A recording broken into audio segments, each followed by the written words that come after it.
Hi everyone, this is Karak from ACG, and today I'm bringing you the review for Battle for the Sun, a game by Appsolutely Games. Battle for the Sun tells the tale of a random NASR soldier named Dylan nursing a strange love for his commander, General Briggs. Their love affair stretches across multiple levels, some of the time even having aliens trying to take over the world during the levels. But don't confuse this with a war game. This is a love affair. It simply has to be, because no army in the world would ever let someone who holds a gun like this into its ranks without some bending of the rules. All joking aside, this is an FPS game based in an alternate world of alien scorpion man things, army men trained to hold M16s like $20 super soakers, and voice acting that makes Ravenscry feel like Peter O'Toole returned from the grave for one last performance. So here we go, and remember this review is caffeinated, which means infecting your inner ear like a spaceborne alien infection at super light speeds. Graphics are up first. You know, the nice thing about today's graphics engines these days is that they have all kinds of features: ambient occlusion, anti-aliasing, parallax mapping, global illumination, texture resource mapping, and bloom. In fact, forget everything else and just remember bloom, because this game has it. And when I say it, I mean all of it. All the bloom ever created. This game makes Elder Scrolls Oblivion look like a single candle next to the raging hot surface of the sun. I've never seen an effect so wickedly overused since J.J. Abrams thought that blinding all the people on the Starship Enterprise made perfect sense, because in the future, people don't see the color of your skin. They don't see anything. In Battle for the Sun, to achieve a narrative look and to connect everything together, bloom is used to wash out the overall world, and it's a truly horrendous appearance. And I guess in the scheme of things, if I woke up every day to see that, I would want to shoot someone in the face as well. Once you get past the bloom, there are a myriad of other monstrous machinations you have to deal with, like the constant but unchangeable depth of field that's less depth of field and more depth of your head in twice used Vaseline. It's so bad it looks like someone's idea of what depth of field might look like if they knew nothing about games. Couple that with VSync settings that aren't really as much of a setting as sort of a suggestion for you to copulate with yourself, because it does absolutely nothing, and basically it almost seem to get worse. The textures are low res to the point that the Harlequin looking female characters are painted up and ready for a 2 for Tuesday in the red light district, while everyone but General Biggs looks like someone ironed their damn faces to their skulls. Then you see Briggs and you realize at least twice as much of the resource budget went into this character with a far weightier and detailed texture and model than all the others. So of course you'd think that that would make him look better, but no. In fact, he looks worse. He looks like a mix between Max Headroom and a Barbie love child. It's a nightmare fuel. In fact, this is the stuff nightmares have nightmares about. I mean, look at it. Just look at it. And then when a character walks or moves or reverse moonwalks across the landscape, like time, gravity, inertia, and traction mean nothing to them, the entire game's graphics are disconnected from their surroundings. And once you start fighting enemies, which range from brown slug-looking dogs to taller than normal Steven Spielberg E.T. ripoffs, to somewhat passable but altogether too reminiscent of Serious Sam Scorpion bad guys. Who am I kidding? There's almost nothing of substance here, which is sad, because occasionally a location looks sorta cool or a spot looks interesting to explore, and then you start walking and it all falls apart. All of this, of course, at 60 frames a second, which in some strangely egregious way is worse than if it was locked at 30, because then you could point at it and say, look, it's locked at 30. Instead, you sit there in awe at your ability to see how terrible the game is at twice the frame rate you would ever expect it to run. Without any hesitation, this is one of the ugliest games I've ever reviewed, and I reviewed a cardboard box once. Sound, music, and voice.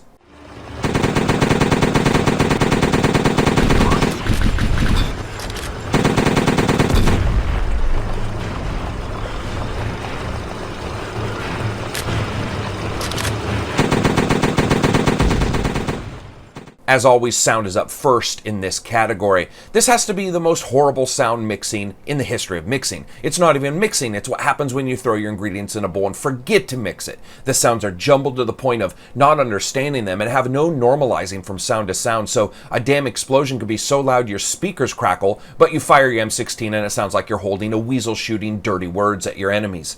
And that brings us, of course, to the music. And you know what? It's actually not that bad. It's not good either. It's the patriotic affair you'd expect someone not from America to think Americans listen to all the time. I don't mean Toby Keith or Kid Rock riding an American flag with assless chaps or anything, but I'm talking old school marching band style. It's fairly terrible and yet oddly better than a lot of the other things in the game. Voice. The hero, the ultimate soldier. That was General Briggs, who every man would be honored to fight. and die for. My soldiers, my comrades, we've been under a huge threat for the past 4 years. These aliens may have powerful weapons and technology. Lack of native-speaking voice actors in a game is something we see very often, and the impact on the game usually runs from minimal to trying to understand what Flavor Flav is talking about when he's discussing mathematics. This is about that level, which is a really odd design choice since the game is based and outfitted with mostly US soldiers, flags, marching bands, locations, and so forth. Instead, you get some of the worst read, mistimed voice acting I've ever heard, and I'm not lying. Many times questions are statements are exclamations of surprise, and the excitement sounds like two people discussing bean soup. It's honestly not even really laugh out loud funny. It's more like sadly stifling a depressive chuckle funny. I guess it'd be better if it appeared to be a budget issue, but this doesn't really hit your ears that way. It really actually feels more like a direction issue and a lack of understanding the overall native language. I understand that happens at times, but it's just really bad. I mean, I can't believe how bad it is. Gameplay. This is really a very basic shooter, as you take the part of Dylan going to work for General Briggs after an alien at Area 52, which is, just down the block from Area 51 where the really cool stuff happens, breaks out and calls his buddies on his alien phone, and then you have an alien invasion, which is about it for the story.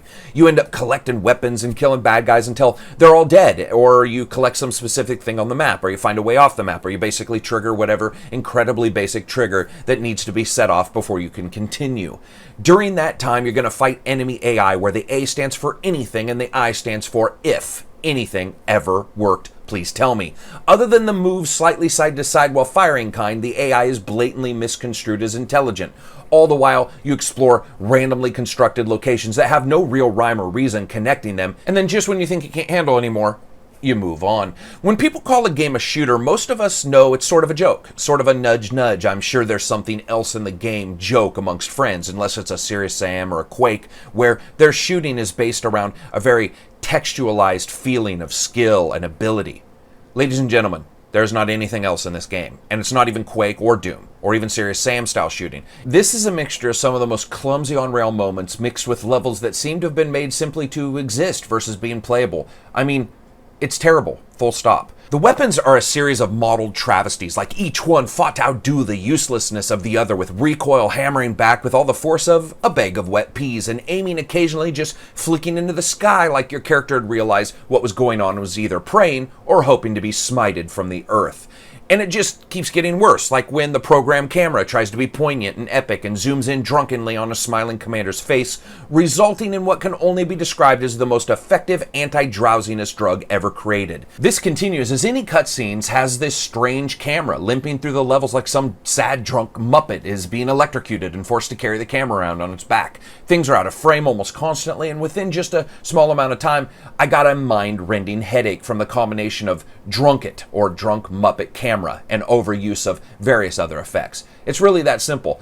That's all there is. You run around and shoot across some levels as a horrid voiceover hints at something occurring sometimes, and luckily, the game never crashed. It also has support for like 11 languages, which is a positive in the same way as selling audiobooks to the deaf would probably be. Fun factor. Battle for the Sun is easily the worst title I've ever played, and by easily I mean by an order of magnitude that would make Neil deGrasse Tyson shudder and rename Pluto a planet. This is the most budget title I've ever witnessed. I mean, if the price on Steam could be refunded, that would be how much this thing is sold for. Listen, I'm not hammering on the developers themselves. Creator and art, or whatever this is, can indeed be separate, and I'm sure everyone on the team is an outstanding person, but the fact remains, this game is almost remorseless. Absolutely remorseless in how bad it is. So as you guys know, I rate games as a buy, wait for a sale, rent, or never talk about it again rating scale. Actually, this is a wait for a sale. Just joking. It's a don't buy. It's don't ever buy. It's skip the fucking Steam page and move on. So anyway, that's it for me. If you liked the video, hit like. If you disliked it, as always, you can hit dislike. Tweet, Twitter, send us out, smoke signals, whatever. Tell your friends about us. Other than that, peace out.